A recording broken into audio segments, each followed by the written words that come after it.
आंसू और पानी। रॉबर्ट एस्टेट्यूल का शुमार पेरिस के चंद खुश नसीबों में होता है। वो वाइकाउंट ऑफ पेरिस था, शहंशाह का दरबारी और मुंसिफ भी। उसके एजाज़ात की फहरिस्त बड़ी तवील थी, लेकिन जनवरी 1482 को जब वो सुबह के वक्त बेदार हुआ तो उसका मूड खासा बिगड़ा हुआ था। अगर उससे पूछा जाता कि उसका मूड क्यों ख़राब है तो शायद वो खुद भी उसकी वजाहत न कर सकता। मुमकिन है इसकी वजह यह हो कि उस दिन आसमान पर बादल छाए हुए थे। वो इस मुतलकुल अन्नान शख्स के बस में न था कि वो गदले बादलों को पेरिस के आसमान से दूर भगा सकता। ये भी मुमकिन है कि इसका वो कमरबंद जिसमें तलवार लटकी रहती थी तंग हो गया था, क्योंकि पेरिस का ये मुंसिफ दिन ब दिन फैलता जा रहा था। एक वजह यह भी हो सकती है कि आज उसे कुछ सरकारी काम भुगताने थे। पिछले दिन त्यौहार का दिन था, इसलिए अदालत बंद थी और आज वो गदले आसमान के नीचे अदालत जाना पसंद करता हो। अपने ख़राब मूड की वजह से उसने पूरी कोशिश की कि आज वो ताख़ीर के साथ अदालत पहुँचे, इसलिए अदालत में उसकी मौजूदगी के बगैर ही मुलजिमों की किस्मत का फ़ैसला होने लगा। ये फ़ैसला उसका नाइब मास्टर फ्लोरियान कर रहा था। चंद मुलजिमों का फ़ैसला करने के बाद उसने बोलना शुरू किया। अरे, ये कौन लाया जा रहा है? देखो तो कितने ही सिपाही उसे लिए आ रहे हैं। ये तो कोई जंगली रीछ है जिसे ये पकड़कर अदालत में ले आए हैं। अदालत में उस वक्त कितने ही लोग तमाशाइयों की हैसियत से बैठे हुए थे। उनमें एक जिहान भी था, पादरी फ्रूलो का नौजवान भाई। नाइब मुंसिफ ने नए मुल्जिम को पहचान कर चीखा, ओह, ये तो वही है जिसे कल अहमकों का पॉप बनाया गया था, हमारा कुबड़ा कास्मेडो। वाकई वो कास्मेडो था जिसे कड़ी निगरानी में बांधकर अदालत लाया गया था। सिपाहियों के साथ कप्तान फोबीज भी मौजूद था। कॉस्मेडो इस वक्त खामोश और पुरसुकून दिखाई दे रहा था। नाइब मुंसिफ ने इसकी फाइल का मुताला शुरू किया जिसमें कॉस्मेडो पर इल्ज़ामात लगाए गए थे। नाइब मुंसिफ खुद बहरा था, लेकिन पूरी कोशिश करता था कि उसकी ये खामी किसी पर आया ना होने पाए। कॉस्मेडो पर जो इल्ज़ामात लगाए गए थे उनका मुताला करने के बाद उसने तमकनत से कुर्सी से सर को टिकाकर आंखों को कदरे बंद करके मुलजिम से सवालात पूछने शुरू किए। तुम्हारा नाम? अफसोस, अदालत के मुकद्दस कमरे में जो कुछ हो रहा था, इंसाफ और कानून ने इसकी कभी इजाज़त न दी थी। कानून ये भी इजाज़त नहीं देता था कि एक बहरा आदमी दूसरे बहरे से सवाल पूछे। नाइब मुंसिफ को क्या इल्म था कि मुलजिम बहरा है, लेकिन उसे अपने बहरेपन का तो इल्म था ना। अपने बहरेपन को छुपाने के लिए उसने फ़र्ज़ कर लिया कि मुलजिम ने उसके सवाल का जवाब दे दिया है। इसलिए उसने कहा, अच्छा ठीक है, तो तुम्हारी उम्र क्या है? कॉस्मेडो ने इस सवाल का भी कोई जवाब न दिया, क्योंकि उसने सवाल सुना ही न था। लेकिन मुंसिफ ने अपने दानिश में उसका जवाब सुन लिया था। उसने कहा, अच्छा तो ये बताओ कि तुम क्या करते हो? कॉस्मेडो हस्बे मामूल खामोश रहा, लेकिन इस दौरान में तमाशाइयों में खुसर पुसर शुरू हो चुकी थी। इधर मुंसिफ साहब ने अपने मुंशी को मुखातिब करके कहा, मुंशी, क्या तुम मुल्जिम के जवाब लिख चुके हो? मुंशी ने ताज्जुब से मुंसिफ की तरफ देखा और फिर अदालत का कमरा कहकहों से गूंज उठा। कहकहों की आवाज़ इतनी पुरशोर और गूंजदार थी कि बहरा मुंसिफ और बहरा मुलजिम भी चौंके बगैर न रह सके। कॉस्मेटो ने देखा कि लोगों के मुंह खुले हुए हैं तो वो हैरान रह गया। बहरे मुंसिफ ने सोचा कि लोग अगर कहकहे लगा रहे हैं तो इसकी वजह सिर्फ यही हो सकती है कि मुलजिम ने कोई नामाकूल बात कह दी है।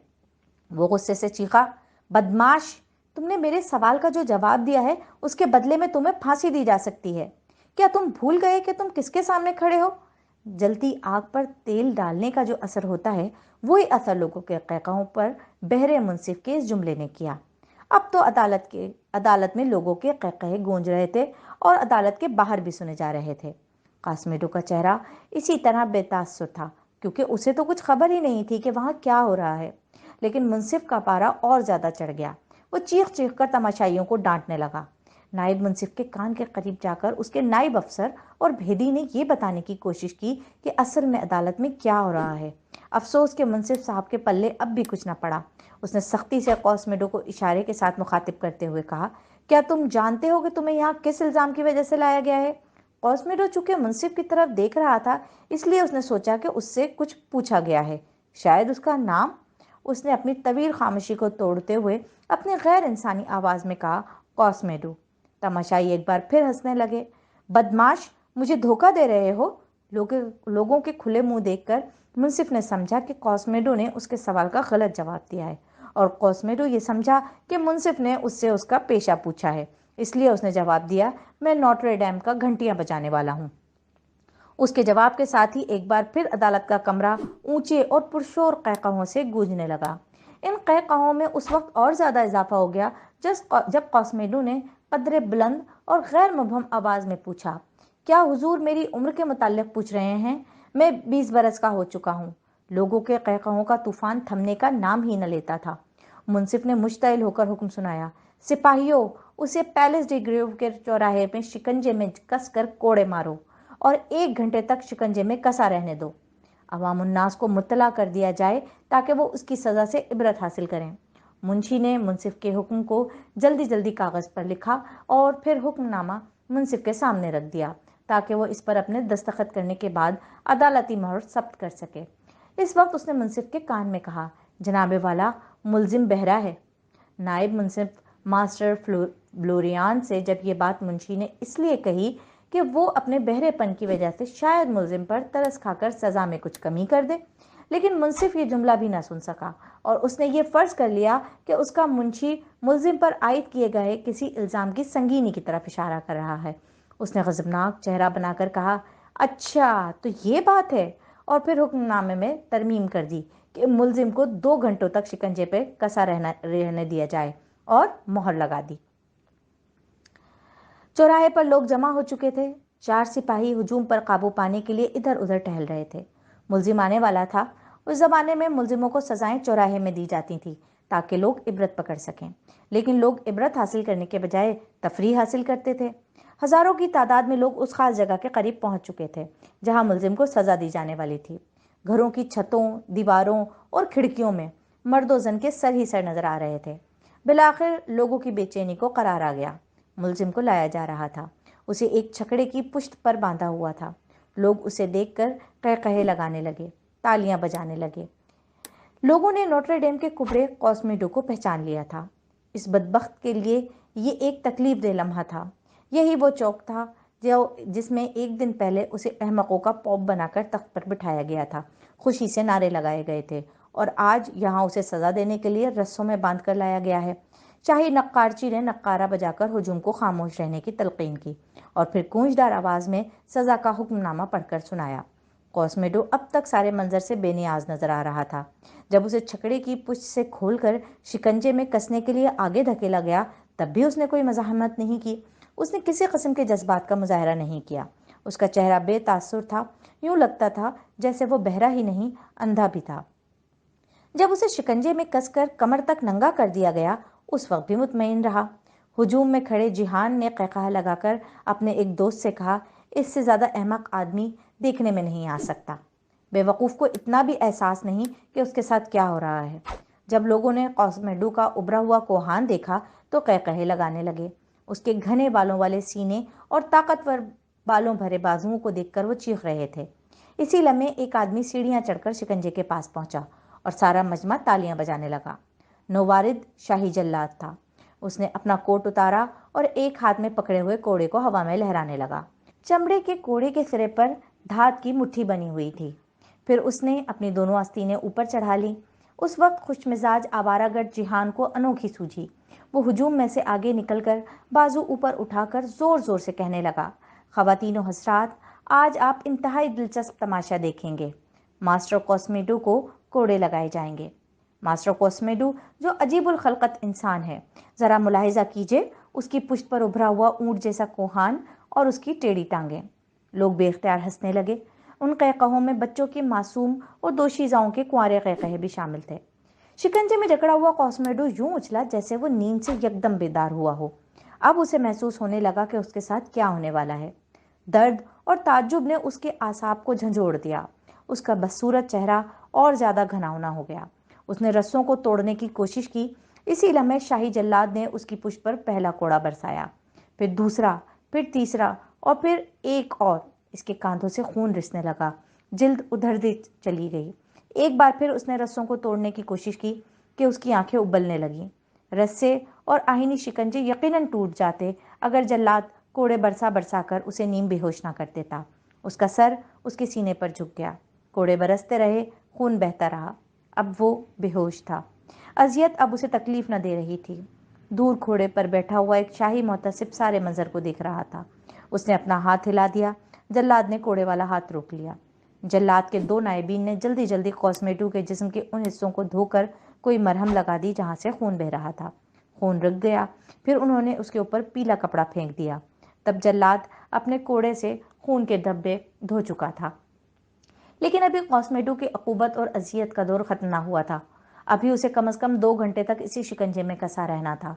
پیرس کے وہ لوگ جو پہلے ہی اسے نفرت کرتے تھے، جنہوں نے اسے نفرت اور حقارت کے سوا کچھ نہ دیا تھا، خوش ہو رہے تھے۔ اس ہجوم میں کوئی بھی ایسا نہیں تھا جسے اس سے ہمدردی ہو۔ سب ہنس رہے تھے، سب خوش تھے۔ کوئی بھی نہیں تھا جو اس بدہیت کبڑے کی تکلیف پر دکھ محسوس کر رہا ہو، بلکہ لوگ تو برملا اپنی نفرت کا اظہار کر رہے تھے۔ ایک نے کہا، اچھا ہوا مسیح کے دشمن کو سزا ملی۔ ایک اور نے چیخ کر کہا، ذرا اس کے غمزدہ چہرے کو تو دیکھنا، باخدا اگر گزرا ہوا کل آج پھر آ جائے تو ہم اسے ایک بار پھر احمقوں کا پوپ منتخب کر لیں گے۔ کسی اور نے کہا، آج اسے کوڑے لگے ہیں، کسی دن یقیناً اسے پھانسی پر لٹکا دیا جائے گا۔ کوئی اور بولا، کسی عورت کا حمل گرانا ہو تو کسی دوائی کی ضرورت نہیں، اس کبڑے کا چہرہ دیکھ لینا ہی کافی ہے۔ ان گنت تضحیک اور تذلیل آمیز جملے، ان گنت قہقہے، اور پھر لوگ اسے پتھر مارنے لگے۔ قاسمیٹو کو اب ہوش آ چکا تھا۔ جو بھی پتھر اسے لگتا اسے احساس دلاتا کہ لوگ اس سے نفرت کرتے ہیں۔ وہ انکسار اور تحمل کی تصویر بنا سب کچھ دیکھتا رہا۔ مکھیاں اس کے زخموں کے ارد گرد چکر لگانے لگی تھیں۔ ایک بار پھر اس نے اپنے آپ کو رسوں سے آزاد کرنے کی کوشش کی، لیکن وہ کامیاب نہ ہو سکا۔ اس کے چہرے پر غصہ تھا، اس کا سینہ اتھل پتھل ہو رہا تھا، لیکن اس معاشرے نے جو کچھ اسے دیا تھا اس کا رد عمل شرمندگی کی صورت میں ظاہر نہیں ہو رہا تھا۔ غصے، نفرت اور مایوسی نے اس کے چہرے کو اور بھیانک کر دیا تھا۔ یکدم اس کے چہرے کا تاثر بدل گیا جب اس نے چوراہے میں کھڑے ایک پادری کو دیکھا۔ قاسمیٹو کا چہرہ ملائم پڑ گیا۔ غضب آلود چہرے پر پھیکی سی مسکراہٹ دکھائی دینے لگی۔ پادری ہجوم کو چیر کر جوں جوں قریب آ رہا تھا، قاسمیٹو سمجھ رہا تھا کہ اس کی نجات کا لمحہ قریب آ گیا۔ لیکن جب اس کا نجات دہندہ اس کے قریب پہنچا تو اس نے آنکھیں جھکا لی اور تیزی سے آگے گزر گیا۔ وہ پادری فرولو تھا۔ اس کے جاتے ہی قاسمیٹو کا چہرہ پھر سیاہ پڑ گیا۔ وہ اپنے آپ کو بے یار و مددگار محسوس کرنے لگا۔ وقت گزرتا گیا، لوگ قہقہے لگاتے رہے، اس پر جملے کستے رہے۔ پھر وہ اپنی مبہم منمناتی ہوئی آواز میں کسی وحشی جانور کی طرح چیخا، پانی! اس کی اس چیخ نے لوگوں کو اور محظوظ کیا۔ لوگ اور ہنسنے لگے۔ قاسمیٹو کے ماتھے پر پسینے کے قطرے صاف نظر آ رہے تھے۔ اس کے منہ سے جھاگ نکل رہی تھی۔ اس کی آنکھیں سرخ ہو رہی تھیں۔ ہزاروں انسانوں کے ہجوم کے سامنے جکڑا ہوا وہ اذیت سے پانی کے چند قطرے مانگ رہا تھا اور لوگ ہنس رہے تھے۔ اس نے مایوسی کے ساتھ پھر ہجوم کو دیکھا اور چیخا، پانی! پانی! اور ہر شخص ہنسنے لگا۔ ایک طالب علم نے کیچڑ میں بھگویا ہوا اسفنج کا ٹکڑا اس کی طرف اچھالتے ہوئے کہا، لو، پانی پی لو۔ ایک عورت نے اس پر پتھر پھینکتے ہوئے کہا، رات کے وقت شیطان گھنٹیاں بجانے والے، اب تمہیں سبق آ جائے گا۔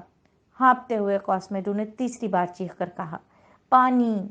تب قاسمیٹو نے دیکھا کہ ہجوم کو چیرتی ہوئی عجیب و غریب لباس پہنے ہوئے ایک نوجوان لڑکی آگے بڑھ رہی ہے۔ اس کے پیچھے نوکدار سینگوں اور روغن زدہ سموں والی سفید بکری چلی آ رہی ہے۔ لڑکی کے ہاتھ میں تمبورا پکڑا ہوا تھا۔ قاسمیٹو کی آنکھ چمک اٹھی۔ یہ وہی لڑکی تھی جسے اس نے پچھلی رات اغوا کرنے کی کوشش کی تھی اور اسی جرم میں اسے یہ سزا دی گئی تھی۔ وہ سوچ رہا تھا کہ یہ لڑکی یقیناً اپنا انتقام پورا کرنے کے لیے اسے کوئی سزا دینے چلی آ رہی ہے۔ ان گنت دوسرے انسانوں کی طرح وہ بھی اسے اذیت دے گی۔ غصے میں پھنکتے ہوئے وہ اسے دیکھتا رہا۔ وہ سیڑھیاں چڑھتے ہوئے شکنجے کی طرف بڑھ رہی تھی۔ اگر اس یک چشم کبڑے کی آنکھ میں بجلی گرانے کی قوت ہوتی تو وہ اس لڑکی پر بجلی گرا کر ٹکڑے ٹکڑے کر دیتا، لیکن وہ لڑکی ایک لفظ کہے بغیر اس کے پاس پہنچی اور پانی کا مشکیزہ نکال کر قاسمیٹو کے سوکھے ہوئے ہونٹوں سے لگا لیا۔ اس کی واحد آنکھ جو ابھی تک خشک تھی، اس سے ایک بہت بڑا آنسو نکلا اور اس کے بدیہت چہرے پر بکھر گیا۔ شاید یہ پہلا آنسو تھا جو اس نے اپنی پوری زندگی میں بہایا تھا۔ وہ اتنا جذباتی ہو گیا تھا کہ پانی پینا بھول گیا۔ خوبصورت جپسی لڑکی نے ہونٹ سکوڑ کر بے چینی کا اظہار کیا، پھر مسکرا کر پانی کا مشکیزہ اس کے منہ سے لگا دیا۔ وہ لمبے لمبے گھونٹوں میں پانی پینے لگا۔ جب اس کی پیاس مٹ گئی تو اس بدبخت نے اپنے سیاہ ہونٹ آگے کر کے ان ہاتھوں کو چومنے کی کوشش کی جو اس کے لیے پانی لے کر آئے تھے، لیکن اسی وقت اس خوبصورت جپسی لڑکی کو شاید پچھلی رات کا واقعہ یاد آ گیا جب یہی نیم انسان اسے اغوا کرنے کی کوشش کر رہا تھا۔ اس نے اپنے ہاتھ یوں پیچھے کھینچ لیے جیسے کوئی بچی اس ڈر سے ہاتھ پیچھے کھینچ لیتی ہے کہ کوئی درندہ انہیں کاٹ کھائے گا۔ کوسمیڈو نے اس کی طرف دیکھا اور سراپا اداسی بن کے اس خوبصورت لڑکی کو دیکھا جو اس کے لیے پانی لے کر آئی تھی۔ اسے اپنی ساری تکلیف بھول گئی۔ وہ یہ بھی بھول گیا کہ ابھی ہزاروں انسانوں کے سامنے اسے کوڑے لگائے گئے تھے۔ اس لڑکی کی پاکیزگی، اس کا حسن اور اس کی ہمدردی ایک ایسا مداوا بن گیا کہ وہ خوش ہو گیا۔ اسی وقت رولاں کے مینار میں رہنے والی بڈھی چیخی، لعنت ہو تجھ پر مصر کی بیٹی، لعنت ہو تجھ پر۔ لا ایمرلڈ کا رنگ زرد پڑ گیا۔ وہ تیزی سے نیچے اتر آئی۔ بڈھی کی آواز پھر گونجی، شیطان جپسی، کسی دن تمہیں یہاں پھانسی دی جائے گی۔ لوگ بڑبڑانے لگے۔ رولاں کے مینار کی بڈھی چیخ رہی تھی اور وہ وقت آ گیا جب کوسمیڈو کو شکنجے سے آزاد کیا جانے والا تھا۔ ہجوم چھٹنے لگا تھا۔ کوسمیڈو کی آنکھیں اس ہجوم میں جپسی لڑکی کو تلاش کر رہی تھیں۔ وہ تیزی سے بھاگ چکی تھی۔